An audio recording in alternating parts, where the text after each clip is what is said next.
അസ്സലാമു അലൈക്കും നമസ്കാരം. നാമിന്നു അഭിമുഖീകരിക്കുന്ന ഒരു മഹാമാരിയാണ് അമീബിയാസിസ് എന്ന രോഗാവസ്ഥ.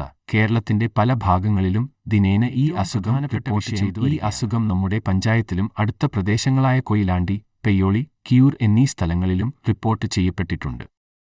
എന്താണ് അമീബിയാസിസ് അഥവാ അമീബിക് ഡിസെൻറ്ററി?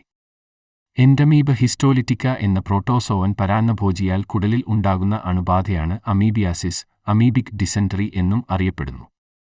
ഈ പരാന്നഭോജി സാധാരണയായി മലിനമായ ഭക്ഷണത്തിലോ വെള്ളത്തിലോ കാണപ്പെടുന്നു, പ്രത്യേകിച്ച് മോശം ശുചിത്വമുള്ള പ്രദേശങ്ങളിൽ.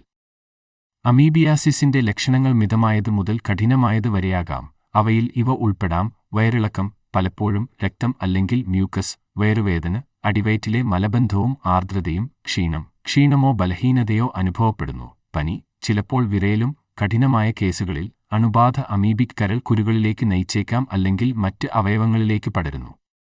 ഇത് ഉടനടി ചികിത്സിച്ചില്ലെങ്കിൽ ജീവൻ ഭീഷണിയായേക്കാം.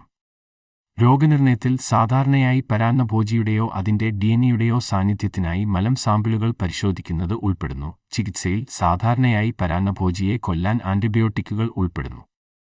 ഒപ്പം നിർജ്ജലീകരണം അല്ലെങ്കിൽ വയറുവേദന പോലുള്ള ലക്ഷണങ്ങൾ കൈകാര്യം ചെയ്യുന്നതിനുള്ള സഹായ പരിചരണവും. പ്രതിരോധ നടപടികളിൽ നല്ല ശുചിത്വം പാലിക്കുക, മലിനമായ ഭക്ഷണവും വെള്ളവും ഒഴിവാക്കുക, ശരിയായ ശുചിത്വ രീതികൾ ഉറപ്പാക്കുക.